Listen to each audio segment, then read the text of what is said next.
এখানে মেয়েরা যারা আছেন আপনারা কি জানেন আপনারা আইনা উই জানেন না? বলি আপনাদের, মানুষের ক্রোমোসোম আছে দুইটা করে ক্রোমোসোম। তা পুরুষের যেটা সেটা হচ্ছে এক্স ওয়াই। এক্স এক্স আর ওয়াই কি একরকম হইল না দুই রকম? মেয়েদের হচ্ছে এক্স এক্স, একরকম না আলাদা? শোনান একটা ঘটনা বলি। সারা পৃথিবীতে যতগুলো বংশগত রোগ আছে, এক দুইটা বাদে যতগুলো বংশগত রোগ আছে, পুরুষের বেশি পুরুষের বেশি পুরুষের বেশি। এটা কি ভালো খবর?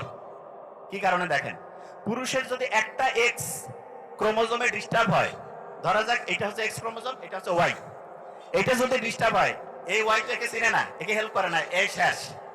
আর মেয়েদের হচ্ছে দুইটাই এক্স ক্রোমোজোম, এইটা যদি ডিস্টার্ব হয়, এ এসে তাকে হেল্প করে।